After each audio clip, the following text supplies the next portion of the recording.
taking positions to own the libs has become more important than taking positions which are intellectually coherent at all times. And I think I see it every day, that I don't think but John, there may be a reason. You might not be happy with it, but there may be a reason for that, because reality has a well-known liberal bias.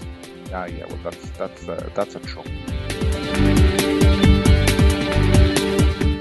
This is Here's How, Ireland's political, social and current affairs podcast, presented by William Campbell. Thank you for downloading episode 130 for the 6th of January 2022. There is no doubt about the extent of the housing problem in Ireland. Certainly not if you've been listening to this podcast. I've been banging on about it for longer than probably longer than you care for. And if you've been listening, you'll know that I'm a skeptic about some of the more creative, more interventionist suggestions that are supposedly targeted at easing the crisis. There are two reasons why I don't trust them. The first is that they generally don't work. For example, the focus on banning Airbnb, which sounds good until you realise that, in Dublin for example, the number of houses and apartments which could potentially be released to the residential market is 253. When you compare that to the 31,000 residences that the CSO records as vacant in the capital, it's clear that's a vastly bigger factor.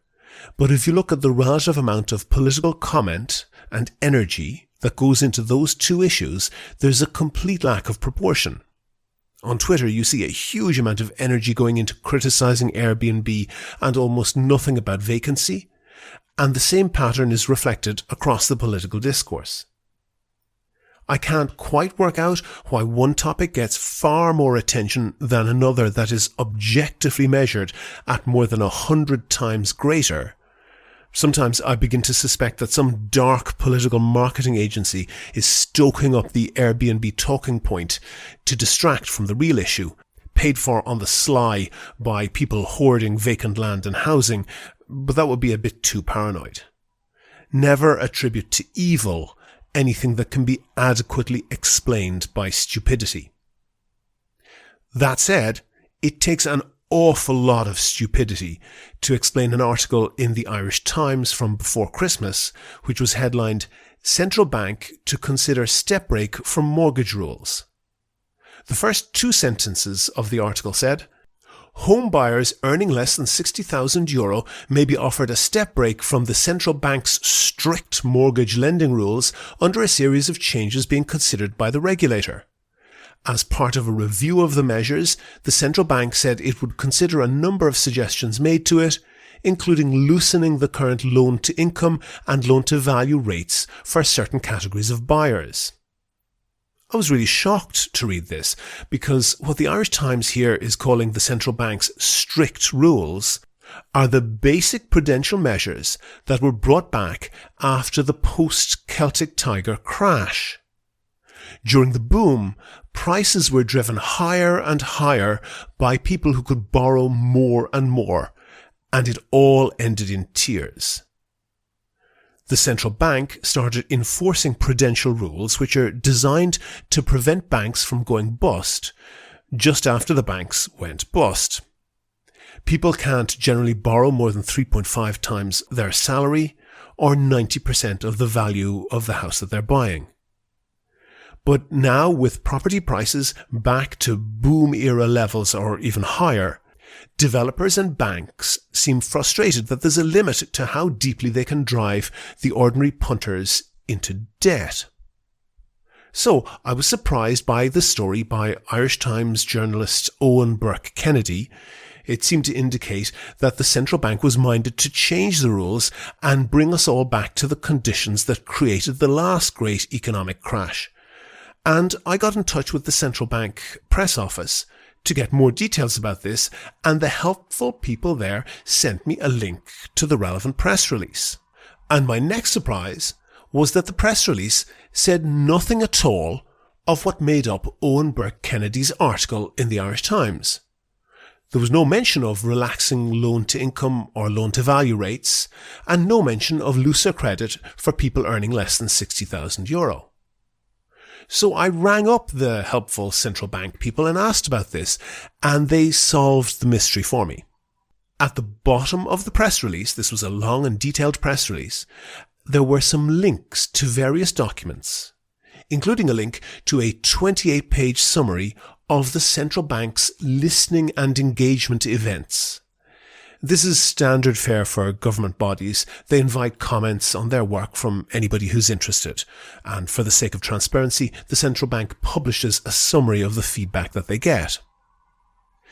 And there are a few lines on page 19 of this document where they report feedback that some unnamed participants were worried that lending rules would make it challenging for single people, lone parents, and average income earners to buy a house, and the solution would be to wave aside the borrowing limits and let them drive themselves further into debt.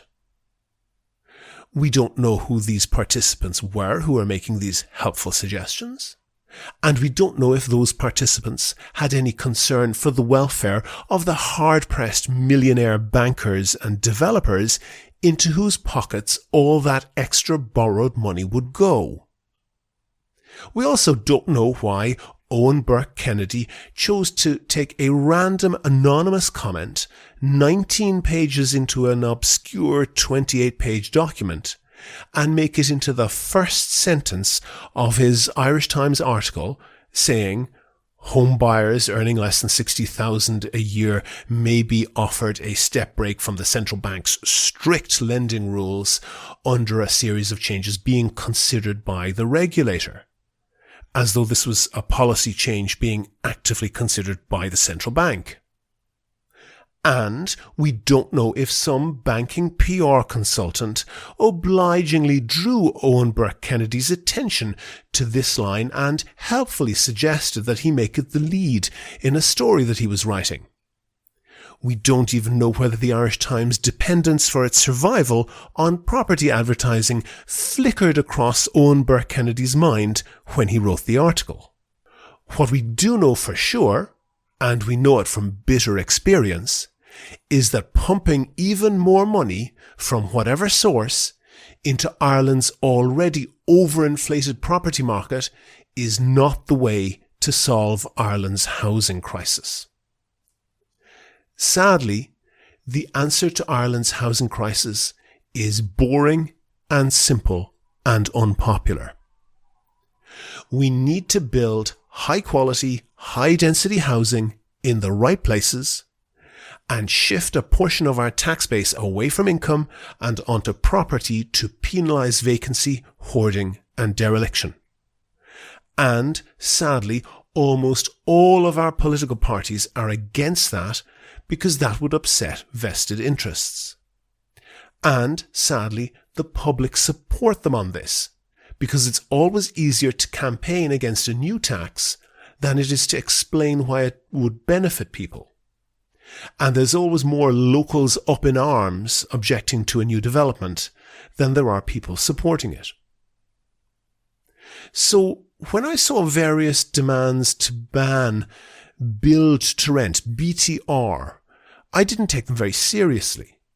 Schemes that try to make housing available only to one type of buyer by excluding other buyers with the purpose of favouring one group, be they first-time buyers or Irish speakers in the Gaeltacht. These schemes almost never work. Housing is basically fungible. That means that a house is a house. Any house or any apartment you build is one less family that needs to be housed. And even if it was a good idea, which it's not, you can't really enforce rules advantaging one group over another without rules so stringent as to be impossible in a democracy. If you say that only this type of person can buy this house, or can buy it at a discount, either that means the buyer doesn't really own the house at all because they're not allowed to sell it, or you get the problem of a strawman buyer in between or someone who's allowed to buy the house and they just flip it or rent it out immediately. So with the build to rent, What does it matter if it's to rent or for an owner-occupier? Market forces are going to determine that anyway. But what I didn't realise until it was pointed out was that Alan Kelly, now the Labour Party leader, as Minister for the Environment, he gutted the upgraded building regulations that his predecessor John Gormley had brought in. And that allowed Fine Gael Housing Minister Eoin Murphy, before he jetted off to Armenia with the OECD, it allowed him to create a special category in the building regulations which govern build to rent. This means that when you build an apartment block, the law says that you must have this many 2 and this many 3-bedroom apartments, only a certain ratio of 1-beds and studios, and they must each have a certain minimum floor space and various other regulations about enough windows, enough parking spaces, the amount of outdoor space, and how many apartments are allowed for each separate entrance. If your design doesn't meet those standards, you don't get permission to build it. End of story. Except not quite. If you classify your block as BTR, build to rent, then none of these regulations apply. This is insanity. This is literal madness. What happened next was what was blindingly obvious would happen next. Developers had the choice between meeting the standards to build decent homes or slapping up as many shoeboxes as they could fit on a site with so few windows that you have to leave the lights on all day, with no parking spaces, with nothing resembling a garden, and with hundreds of apartments using the same door so you never see the same neighbour twice, and the loss of security and community that goes with that. To the shock of nobody at all, they chose the option that would make them twice as much money with half the investment. Now, I should note that there are some commentators who say that all housing should be built like this. They say that regulations specifying decent conditions are what are keeping prices up and causing the problem in the first place. They're basically saying that the housing crisis is caused by the unreasonable and irrational demands of Irish people who, for some strange reason, don't want to fry onions, iron clothes, change nappies, and sleep all in the same room. I'll talk to those commentators after they live with their families in a BTR unit for a few years. And when I talk to them, I'll explain that prices are governed by supply and demand, or in this case, lack of supply, not by input costs. The collapse of the apartment building sector into a sewer of neo-tenements is as complete as it is predictable. Since Eoin Murphy brought in those regulations, the proportion of all apartment schemes that are classified as build to rent has gone from next to nothing to nearly 95%. And even in this neocon's wet dream of a regulation-free Wild West, prices have gone up and up, because prices are governed by supply and demand, not by input costs. It goes without saying that the exemption from so many building regulations was something ferociously lobbied for by the building industry. But governments and ministers are lobbied for all kinds of things all the time. Alan Kelly and Eoin Murphy agreed to this. They made it law. Most recently, we know that the current housing minister, Fianna Fáil's Dara O'Brien, has scrapped the completely uncollected 7% derelict sites tax. Fianna Fáil had proposed in their manifesto to increase it to 14%.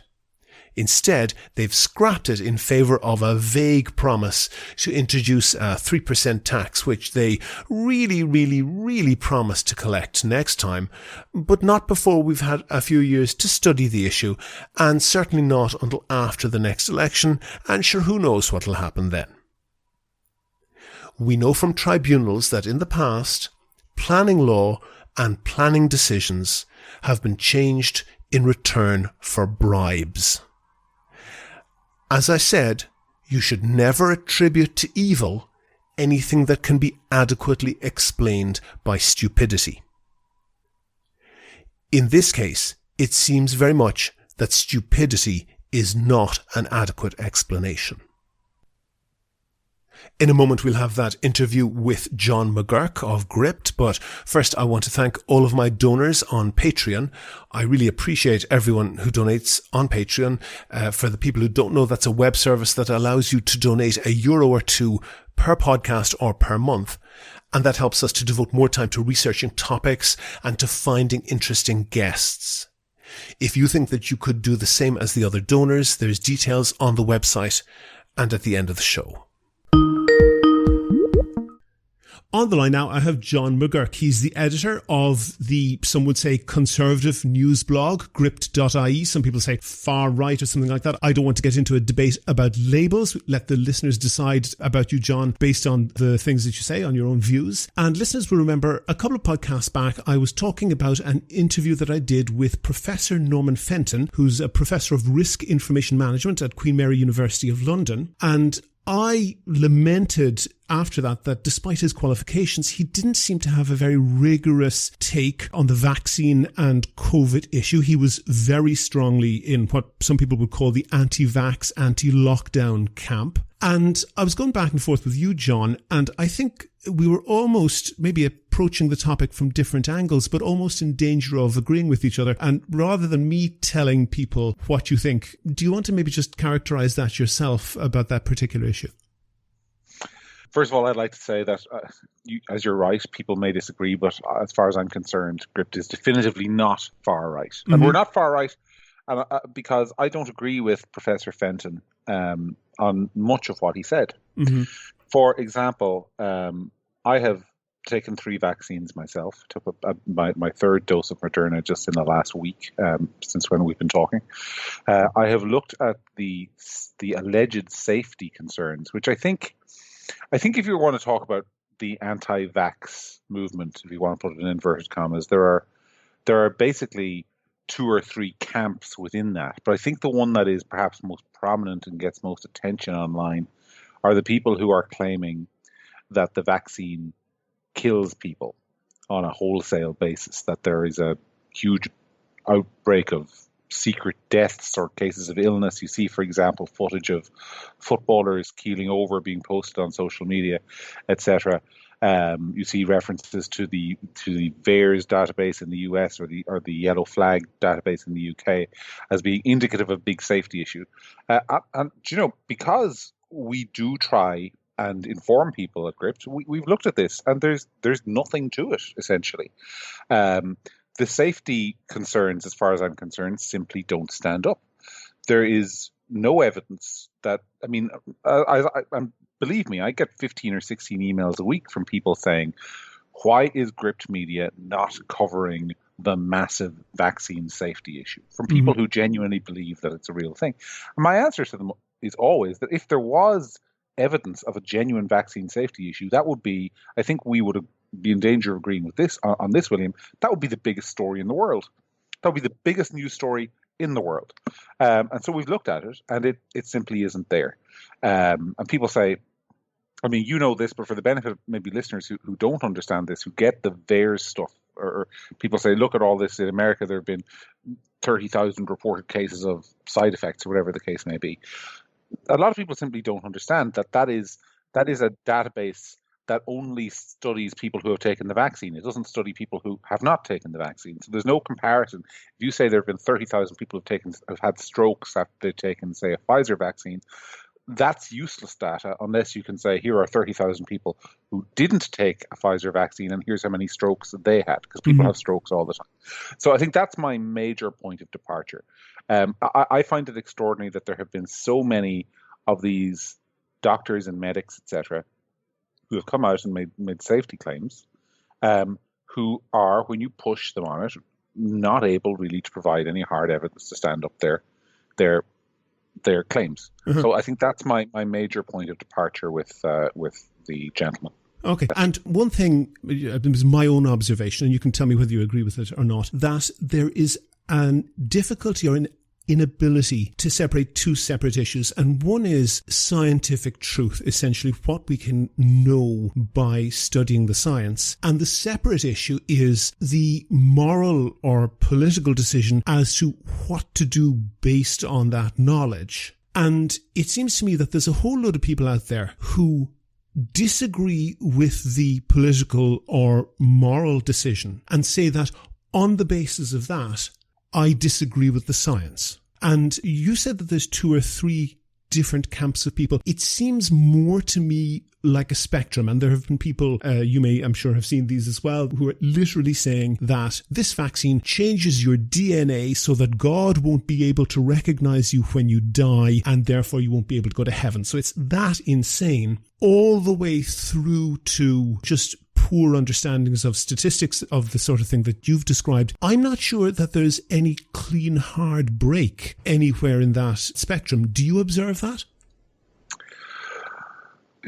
I think it's fair to say there may not be a clean, hard break across the spectrum, but I also think it's kind of unfair and slightly ridiculous, William, to put somebody who's in, on one end of that spectrum in the same camp as somebody who's on the very other end of it. They're 2 very different people with 2 very different views of the world, in my experience. So, for example, I would be somebody who I don't think you and I would agree on vaccines overall. In that, for example, maybe and if I'm misrepresenting your views in what I say here, try me. Yeah. But for example, I find the case for vaccine passports or vaccine papers, whatever you want to call them, the app on your phone which you show to a bar, I find that to be completely based in no science whatever, and absurd, and a restriction on people's liberties and freedoms, not only of the person who's being asked for a document, but the person who has to do the asking. I mean, if there is scientific evidence anywhere in the world that shows that vaccine passports either reduce the spread of COVID or materially impact vaccination rates, which is the secondary justification for them, I would love to see it, because I have looked for it and it doesn't appear to exist. And yet, oftentimes, if you take that position, there are those who will say that you are an anti-vaxxer. I'm not an anti-vaxxer. I'm pro-liberty. I don't think.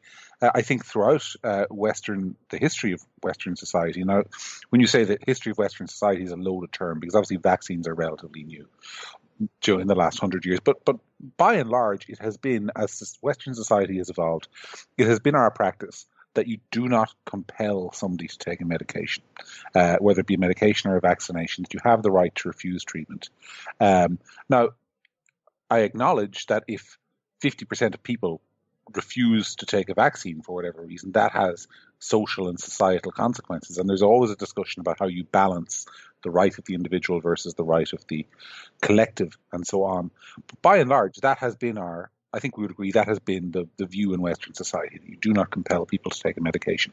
And we now have a policy in vaccine passports, and I mean, anyone who let me pause you before you go on. Let me pause you there, because you were correct that by and large people can choose, even if it's to their own detriment, not to take a vaccine. Although we have had cases, several cases in this country where people were compelled, and it was generally with minority religions, and I'm trying to think of which minority religion rejects blood transfers. And in cases where, for example, a child has been denied a blood transfer because of the parents' religious beliefs, that essentially went straight into court, got a priority hearing in the High Court, and that was flipped, and they were ordered to allow their child that treatment when that endangered their health or their life. And there's plenty of other examples, but I would acknowledge that they're at the edges. So, for example, when I travelled to Southeast Asia, I didn't have to get the vaccines, but basically I wouldn't get a visa to go if I didn't. So that's as good as compulsion as you get. And the one thing I want to say here is that neither you nor I are experts either in the medicine or in the epidemiology of compulsion in terms of medicines and so forth. So I want to steer clear of us going into territory that we're not expert in. But both you and I are absolutely entitled to comment on the moral and the political issues that flow from that science,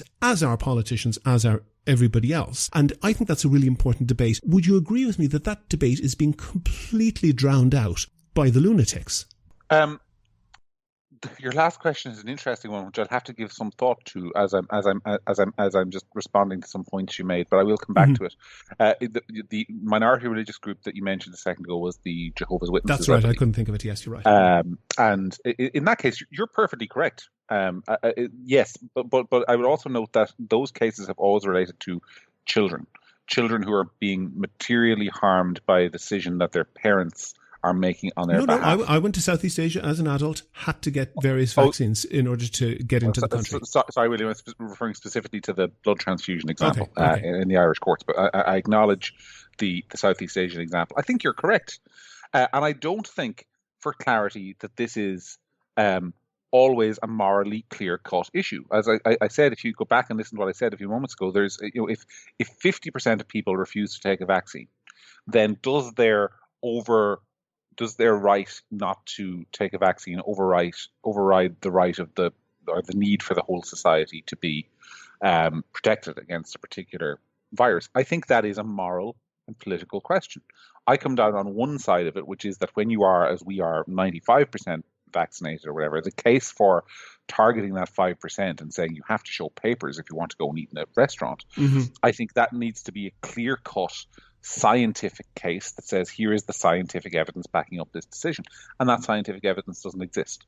And that's just on that last clause, you're making the statement that doesn't exist. I don't have access to that. I will take you at your word that you believe that, but neither of us are qualified to say whether that scientific evidence exists or not. Let me rephrase it a little bit. I have not been able to find any scientific basis underpinning vaccine passports in terms of their ability to reduce the transmission of the illness or data.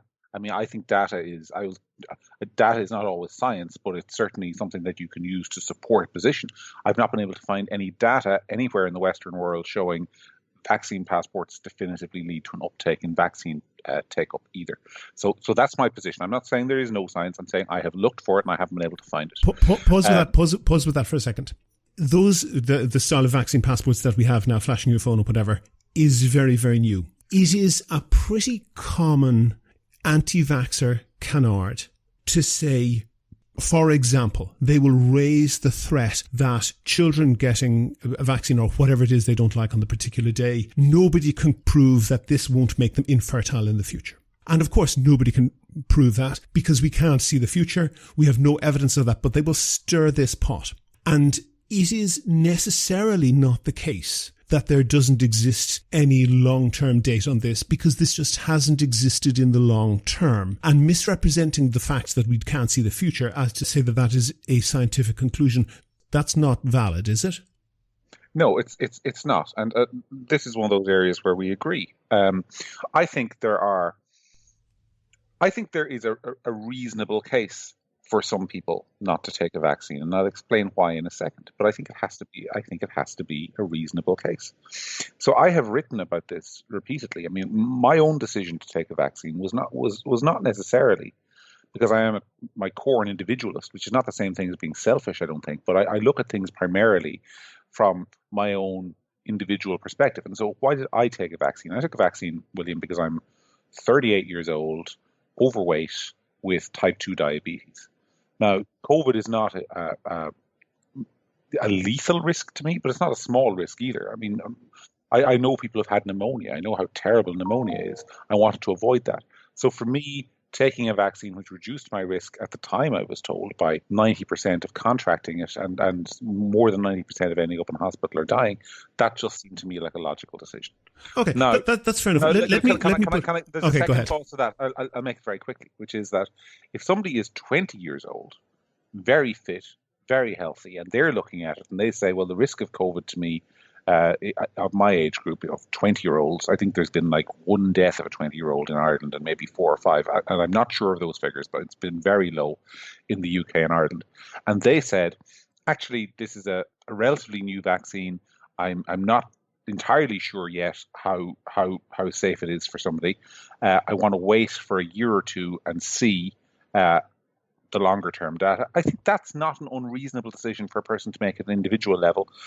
Where I get off the boat with people who are vaccine skeptics is where they start saying this stuff is going to make you infertile, or this is going to kill you, or this stuff was generated by Bill Gates to do whatever Bill Gates wants to do. There is no evidence for that. But I do think it is possible to make a rational decision not to get vaccinated in some circumstances. Oh, okay. Pause with that. Pause. We've got that thought. But take then this idea. And we've recently seen the Omicron variant racing through this country and several others. It is notable that that appears to have developed in Africa, where there are very low COVID vaccination rates, but also there's a very, very young population. So you have quite high rates, it would appear, to the extent that we know any of this information from Africa. It would appear that there are relatively high infection rates, but relatively low death rates because the population structure is so old. And the fact is that what has happened with Omicron is called viral escape. That's to say, yeah, those people are not likely to suffer very significant ill effects in terms of death. There does seem to be an issue perhaps with long COVID, but that is health threatening but not life threatening. But the real threat is they are essentially providing a petri dish in which that virus can evolve, and necessarily that evolution will make it something more infectious. And if we have large swathes of the population in this country or Africa or in the United States in particular who are unvaccinated, they are a very significant risk to the health of the rest of the country, aren't they? I would agree with you if the COVID vaccine that we have all been taking was sterilizing. That is to say that it prevented transmission efficiently. But the reason it does. That well, hold on a second. This is where we are both in danger of getting into the science. Yes, no, but the science clearly reports that it drastically reduces and I've got CDC figures in front of me here, it drastically reduces the risk of infection and the risk of serious illness and the risk of death. First of all, I accept that it reduces. I don't know whether I would go so far as to say drastically. I think drastically is an adjective that is applied, and it's a very good sounding adjective. But the reason that we are being asked to take boosters right now is because the vaccine does not eliminate transmission. You can't use the word eliminate. Oh, now, John, I've got to stop on this one because I didn't use the word eliminate. This is a real anti-vaxxer fallacy that I have to challenge you on. Because something is not 100% effective does not mean it is not effective. If you wear a seatbelt in your car, you are dramatically less likely to die if you get in a crash, but it doesn't reduce road deaths to zero. That doesn't mean that seatbelts are a bad idea. I don't disagree with any single thing that you're saying. I in fact, and if I don't want us to get into the position of manufacturing disagreement where none really exists. Mm-hmm. This is a matter of emphasis. So for absolute clarity, I accept that the vaccine reduces transmission. But I think it is also incumbent on those who are talking about this to acknowledge the fact, the scientifically accepted fact that the immunity provided by these vaccines wanes over time, and it seems to wane. I'm using the word "seems" here again because I don't want to make scientific claims. Which is exactly the same. Exactly the same as, for example, the tetanus shot that I've had at various times in my life. So you're recommended to have this once every 10 years, and there's various other vaccines, the effect of which wane. That's correct. But there's a difference. I do think there is a difference between a tetanus shot, which you take about once every 10 years, or a flu vaccine, which I take once every year, even though the flu vaccine is obviously a slightly different concoction of the flu vaccine every year to make up for the most recent strain. Evolutionary drift, And in this case, I mean, if I take a tetanus vaccine, I know when I'm taking that vaccine that I will have to take it again in 10 years. Because that is established science. If I take a flu vaccine, I know I'll have to take one again next year. But the COVID vaccines, we are in a kind of unusual and unique position where you take your first two doses. So I had my first dose in, I think from memory, either April or May of last year. I then had a second dose 6 weeks later. At the time I took those two doses, the science was, that's it, you are now vaccinated. Now, because the science has changed, or the evolution, our understanding of the science has shifted. I now was offered a booster just last week, which I took. The reason evidence changes, scientists change their opinion. I agree, but the point I would make is that often in the course of this pandemic, what has been presented as almost scientifically certain, either by scientists or politicians, more I would say politicians than scientists, has later transpired not in fact to be scientifically certain. So we're now at a position where I've taken 3, and the government announced literally the day after I had taken my 3rd that people in my category, i.e. those who were at elevated risk of COVID due to an underlying condition, would be recommended to take a 4th. Now, I've been following this story, COVID, incredibly closely from the beginning. And so I have to say I was taken a little bit by surprise by that, because, I mean, I have not seen any clinical trials of a 4th dose. I've seen clinical trials of a 3rd dose, but I haven't seen any clinical trials of a 4th dose. Yeah, but what you're saying, John, is that often politicians are bad at the science, but that doesn't mean that the science is wrong. It just means that the politicians are perhaps being debated badly, which comes back to the point that I was making, that any intelligent criticism is being drowned out by the crazy. It is not only politicians, though. We have had, and I don't like getting into the business of naming individuals here, so I won't. But we had one very prominent scientist in Ireland. Now, he's not a member of NEFIT or anything, but he's very prominent. He's regularly on the radio. Say in February of this year that the vaccine was, that once you were vaccinated, that was it. COVID will be over. It's done. This person is a scientist, a doctor, an eminent physician who had researched this. Now, he was wrong. Okay, but hold on for that. I take your point that people sometimes speak out of turn, and scientists can speak off the cuff, and that is why there exists the whole system of peer review. And I'm guessing that was an interview and not a peer reviewed paper. But I want to say that I take your point on that can be disturbing for people, that what they took, clearly getting it from the popular media, but what they took as scientific advice seems to have changed. One of the points on that is, of course, that when the information changes, then the advice often changes. But you are correct that some people can be sloppy. But I would, and I'm not going to dwell on this point, but I would make the point that the amount of time and the amount of information that may have been presented sloppily in that fashion is as nothing to the avalanche of nonsense that you're getting on the anti-vax side. But I just want to deal with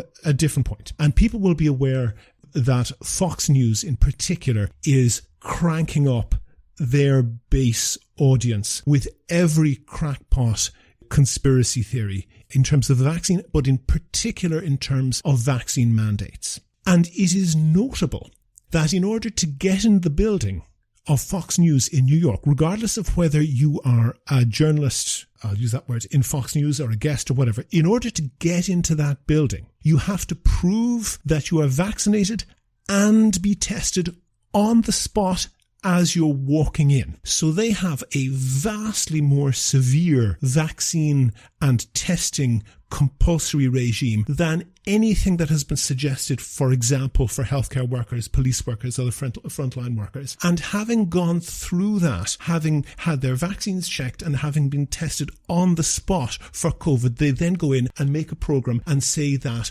for example, people working in nursing homes who are refusing to be vaccinated at all are the victims of apartheid. They are showing images very sympathetically of people making up mock yellow Jewish stars as per what the Jews were required to wear under the Nazis, and in order to say essentially somebody who is not allowed to work with vulnerable people in a care home, who is not vaccinated and will not be tested, is in some way being discriminated against. What's happening here is people are cranking this up for profit. That's true, isn't it? Well, if you want me to defend Fox News, you've gotten the wrong guy. I used to watch Fox News in when I was in my 20s, and it used to be on Sky. It's no longer on Sky, so I don't ever see it. No, but the point is true. Deal with the point that people are cranking this up for profit, entirely hypocritically. I couldn't agree with that more. In that, I mean, recently, in the last 6 weeks, I can't put a date on it, but recently I got about 30 or 40 people emailing me a story by, I said I wouldn't name people, but in this instance, I don't think you'll object to me naming the individual, a story by a former New York Times journalist by the name of Alex Berenson, who has a Substack for which I believe he gets people to pay money and subscribe. And he had sent a study, he'd sent around this thing which purported to reveal that people who had taken the vaccine in the UK were dying at 3 times the rate of people who hadn't taken the vaccine. Mm-hmm. And done a huge report on it. And the last line of his report was, I cannot see any other possible explanation other than that this increase in deaths is a result of the vaccine. Now, those were not his exact words, but they're not an unfair presentation of what his exact words were. People can look up the story if they want to find what his words were. And I was astonished by this because I think it's fair to say that we at Gript are not. We do try to give people a voice. We do try to say if there's an issue here that isn't being covered as a big issue, we'll look at it. And I have constantly said to people, if you look at my Twitter feed, I've constantly said when challenged regular vaccine skeptical, if you have evidence that the vaccine is causing deaths, send it to me. And if it is real, I promise you we will cover it. And so I got this because people said, here's evidence. So this was Alex Berenson, a guy who's making lots of money, who's a recognized journalist, used to work for the New York Times, and the story was complete crap. It wasn't just complete crap in the if you dig into this, it's complete crap. It was complete crap on such a level that anybody, I'm not a trained journalist, and I could see within the first 3 minutes of looking at his data, it was complete crap. Because essentially, to explain for those who maybe don't understand instinctively why it's crap, most children are not vaccinated. Most people under the age of 18 in the UK, or at least half of children under 18 in the UK at the time these figures were collated, were not vaccinated. So whether you're vaccinated or not, you die at a much lower rate at the ages of 0 to 18 than you do at the age of 50 to 60, say.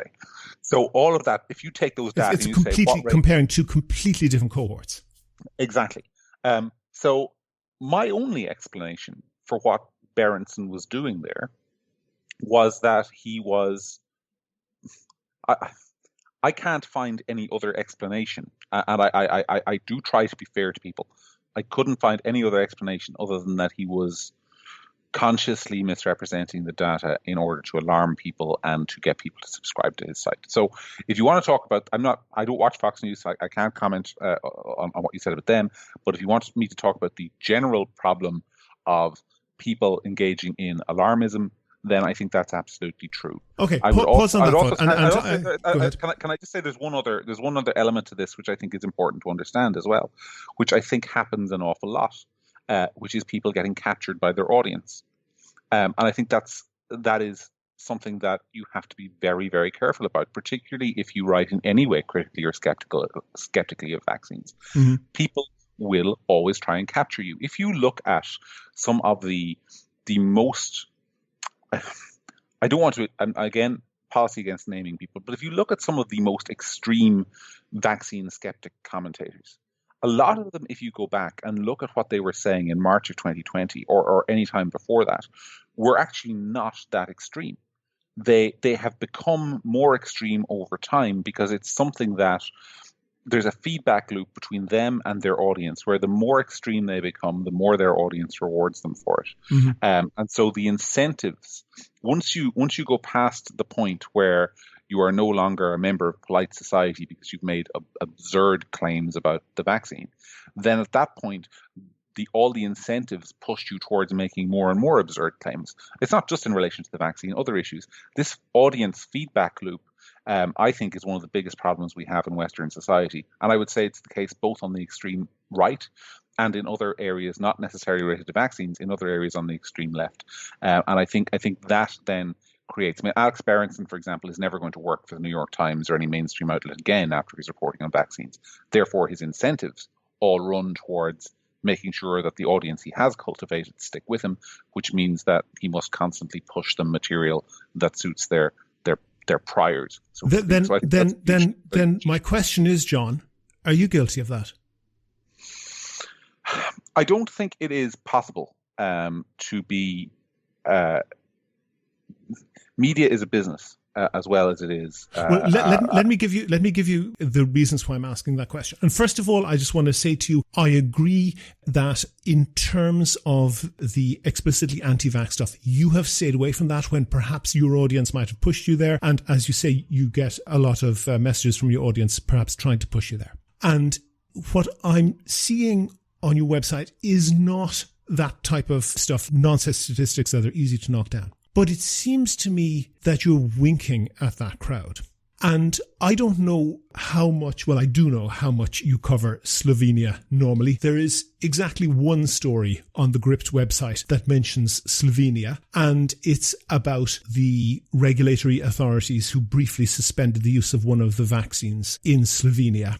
You don't normally do an awful lot of stuff on Matthew McConaughey's views, but you do report him saying that he's opposed to vaccine mandates for children. You don't report much on Taiwan. You have reported on the China-Taiwan issue and various MEPs commenting on that, but internal affairs in Taiwan you don't normally do. But the one story you have internally about Taiwan is about them suspending, again briefly, the use of one particular vaccine for children. These are the type of things that are shared ferociously within anti-vax groups. I'm not suspecting that any of those stories are untrue, but you have a huge focus on the sort of stories that anti-vaxxers like to share, which, taken as a group, show vaccines in an enormously negative light. That's true, isn't it? I don't know that I would agree with the enthusiasm with which you say that's true, isn't it? But I don't think your point is necessarily unfair either. But I also think there's a reason for it. And that is, if you go back and listen to what I said earlier in the podcast, is that I have consistently said my standard to our audience, and let's make no bones about it, we do get a disproportionate share of what you might term vaccine skeptical people, or we don't actually get a lot of our readers aren't screaming anti-vaxxers because most of them don't trust us. They think we're too soft. I get called a shill for big pharma all the time. But we do have a large vaccine skeptical audience. And what I've always said to people who say, why aren't you covering the VAERS data? Why aren't you covering yellow card? Is that if there is evidence of any potential issue with the vaccine, we will cover it, and we will cover. But pause. John, the one thing, and you said you're not a trained journalist, but you write a lot, and I know that you read a lot, and you know how this works. It is perfectly possible to misrepresent the situation without ever telling a lie. And I've made this example before. If you go, for example, on a left-wing website like Huffington Post, basically any immigrant kid who gets a gold star on her homework is portrayed as a heartwarming, touching story in order to portray maybe minority kids or immigrant people in general in a good light. If you go onto a far-right website like Breitbart, no immigrant in the United States can get so much as a parking ticket without it provoking a screaming headline about immigrants and crime on Breitbart. It is possible, without ever telling one specific lie, to grossly misrepresent the truth. And when you take the one story that you ever published mentioning the word Slovenia is where the regulatory authority stopped the use of one of the vaccines briefly. And you didn't report them reintroducing that vaccine, by the way. So on its own, that happening once, yeah, okay, perhaps. But if I put COVID vaccine into Google and search just grip.ie, it is a carnival of the type of headlines that anti-vaxxers share to each other. Isn't it true that you're giving them clickbait? You're not telling a lie. I 100% accept that, but it's a negative effect. You are harming society by what you're doing. I don't know that I'd go so far as harming society. First of all, can I say clearly that I think that your criticism is not unmerited.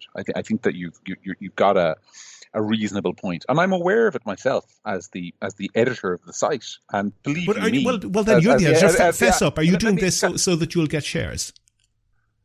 No, for me, it is about audience trust. And this is the point I want to make, if you'll give me just a minute to make it, which is that one of the big issues in Western society is, and particularly for the audience we serve, is a complete lack of trust in mainstream media. They don't trust The Independent. They don't trust The Times. They certainly don't trust RTE. Oftentimes with good reasons, sometimes with not so good reasons. And they do trust us to give them a full picture of what's going on. And so if I have a quibble to make with your criticism, it's perfectly fair to point out that we mentioned the suspension of, I think it was either AstraZeneca or Moderna in Slovenia, or what happened in Taiwan. But we have also I have personally written 10 or 12 pieces completely contrary to the views of many in my audience, saying, here's why the vaccine works and this is why I took it, and this is why other people should take it. So I don't agree with the contention that we have been one-sided. I would agree that perhaps in terms of news story selection, we have highlighted incidences around the world where the vaccines have been suspended for a period of time. But I would also say, if you were to put vaccine suspended into Google and just limit it to independent.ie, the Irish Independent, I think you'll find 20 or 30 of those stories on their website as well. And I think the difference, if I might say so, hold on. They publish, hold on, no, I'm going to stop you on that one. They publish hundreds and hundreds of articles a day. You publish maybe 2 or 3 articles a day. So to have that volume of essentially anti-vax clickbait within a relatively small website, the density is much higher, isn't it? Well, we publish 10 articles a day, on a usual day, first of all. Secondly, to finish my point, which was I think you will be much more willing to give the Independent credit for balancing their coverage with pro-vaccine material than you are willing to give us credit for balancing our coverage with pro-vaccine material. I mean, I have repeatedly written why I think the vaccine. If you go and look, for example, at the article I wrote on Pfizer's booster shots and the data underpinning them, I was very clear with our audience. Pfizer have produced research which shows that the antibodies as a result of their booster are significantly higher than the first 2 shots, and some people are now saying it's a 3-shot vaccine. John, isn't I'm not an anti-vaxxer, but isn't that just the latest I'm not a racist but? No, it's not at all. If you read something on social media that begins, I'm not an anti-vaxxer, but everybody in the audience for this podcast, and you as well, knows what to expect next. But that is a result of what I view as the misrepresentation. Misrepresentation is the wrong word, and I want to stay calm because the conversation, it's not getting heated, but it's getting intense. Mm-hmm. So just give me a second to find a better word than misrepresentation. The evolution of the term anti-vaxxer. 2 years ago, if I had said to you, can you and I, William, agree on a definition of the term anti-vaxxer, I don't think we would have found it that difficult. I think we would have said it is somebody who consistently refuses to take vaccines and often makes dishonest claims about the vaccines themselves and is, for some reason, ideologically opposed to vaccines. So you got new age people. We all know who we're talking about. Yeah. I think the difficulty today is the term anti-vaxxer itself has evolved. So Merriam-Webster, the American dictionary, genuinely redefined the term anti-vaxxer on their dictionary within the last 3 to 4 months, now to include people who are opposed to vaccine mandates. Mm-hmm. I simply do not agree that somebody who's opposed to vaccine mandates is an anti-vaxxer. And yet, if you say in Irish society these days that you're opposed to vaccine mandates or vaccine passports, there is, I'm not saying you would do this, but I think we would both, it would be absurd not to agree that there are many people in Irish society who would now reflexively refer to that position as anti-vax. So I think when you say I'm not an anti-vaxxer, but you are correct that in some cases you know what to expect later on. But I also find it just absurd that I am somebody who has taken every vaccine I've ever been offered in my life. I have never declined a vaccine. And yet, just in the last couple of days, and certainly over the last 6 months, people have misrepresented me as somebody who's anti-vax. Okay, pause with that. And we've got that, and you've made your protestation, and I think that's valid, what you say. And I'm happy to allow you to say that. And because it's probably fair to say my own position, I think in terms of the vaccine passport and so forth policies, it is valid to do things which have a beneficial health outcome. But I don't think that it's valid to, and I think it's entirely wrong, to punish people. In other words, it's to make their life difficult for no valid health benefit. But equally, people have a right to a choice. I think you need a very extreme circumstance indeed to take away somebody's choice, particularly an adult's choice in terms of medication. It might be possible to reach that threshold, that very extreme situation. But it should be done on a scientific basis. And the one last point I want to deal with is that, as you mentioned, the anti-vax movement was previously, I wouldn't say the left, but sort of green liberal associations. That seems to have melted away. In recent years, anti-vax sentiment seems to have, and really just since COVID, to have been very, very tightly associated with the far right. It is the case, isn't it, that people who never gave a second thought to it are now seeing a way to exploit this politically? I think, for me, the story here is one of, I often say that we live in a world which is now condemned to an endless culture war. Mm-hmm. And we seem to, for me, the vaccine thing is just the latest front in an endless, and we might be on opposite ends of it, William, but I think we would hopefully both agree, stupid culture war. Yep. So for me, the fascinating thing is if you look at the US, and I know people talk about the US probably too much, but that's because they do so much polling and provide so much data that they're an easy to reach, for example. If you look at how the vaccine story flipped in the US in the aftermath of the 2020 election, and this is something that is observable and factual, that in the run-up to that 2020 election, if you look at the debates, the then president, Mr. Trump, was going into the debates bragging about how he had pushed forward vaccine development and how he was putting pressure on the FDA to approve the vaccine ASAP and get it out the door. I don't think he was necessarily right to put pressure on the FDA, by the way, but he was doing that. But he was saying he was putting pressure on the FDA. He was saying he was doing that. He was making that claim, whether he was or he wasn't. Though it would have been in his political interest. I think it was widely agreed at the time it was in his political interest to get a vaccine out the door before the election. And there was a large number, not everybody, but a large number of people on the left saying, this is reckless, we need to wait, the vaccines have to be tested fully, etc., etc. There are any number of tweets, if you go back into the archive, from people on the left of American politics saying, oh, I wouldn't take this rushed Trump vaccine. Mm-hmm. And that's the term they used. And then after the election, Biden comes into office, and it flips.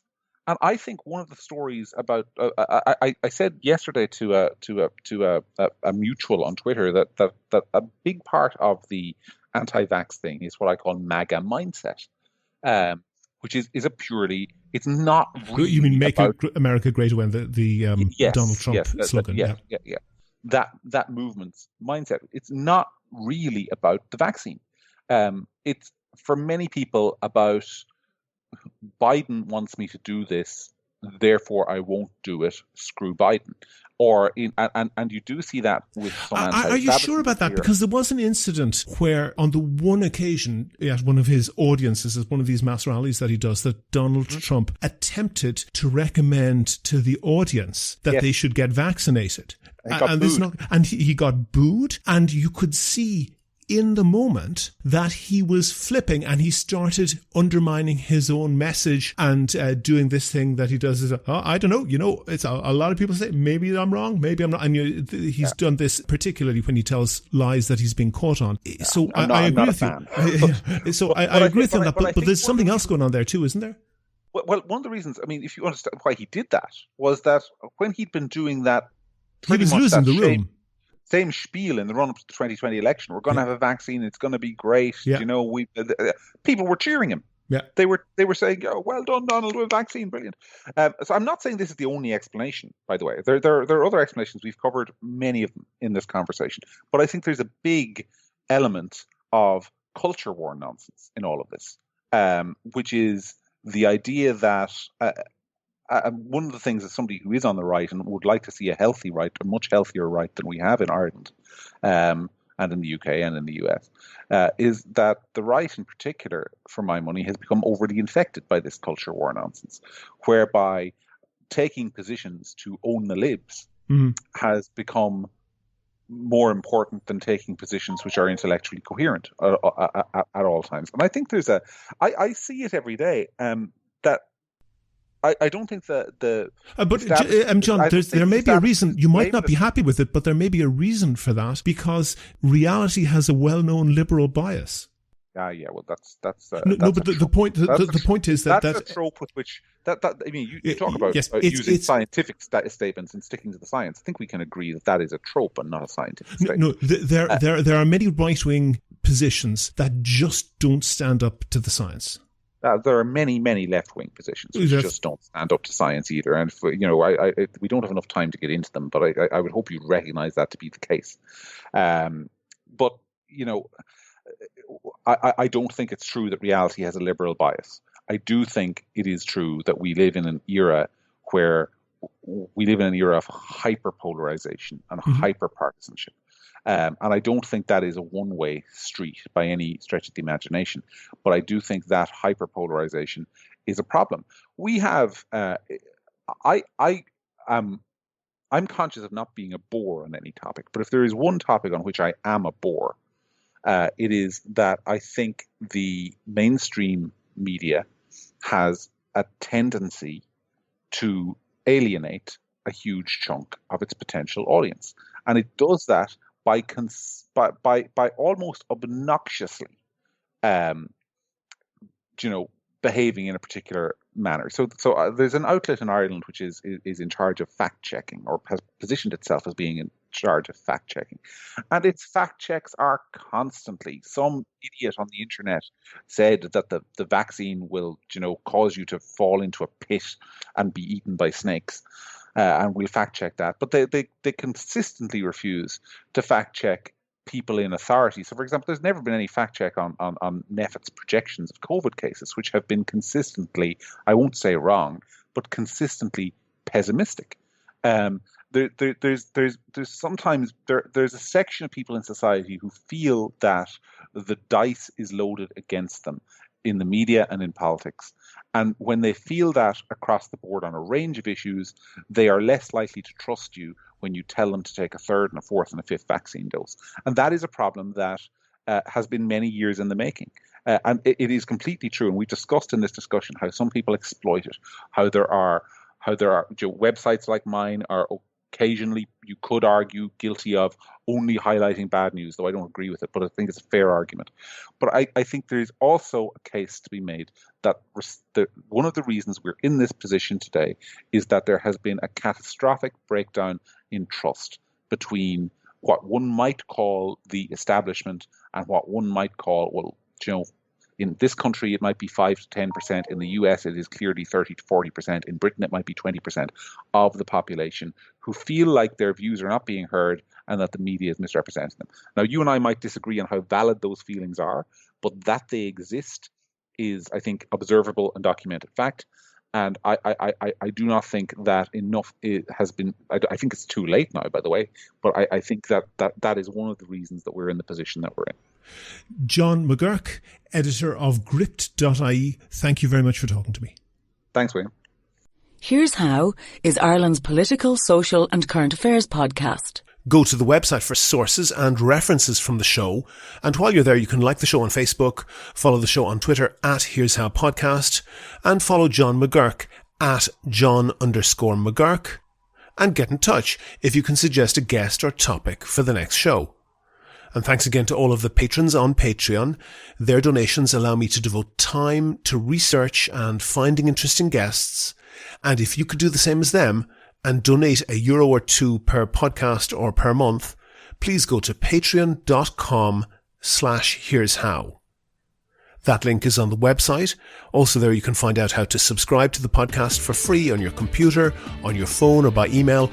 All that information is at www.here'show.ie. The Here's How podcast is produced and presented by me, William Campbell. The assistant producer is Kevin Wolf. Thank you for listening.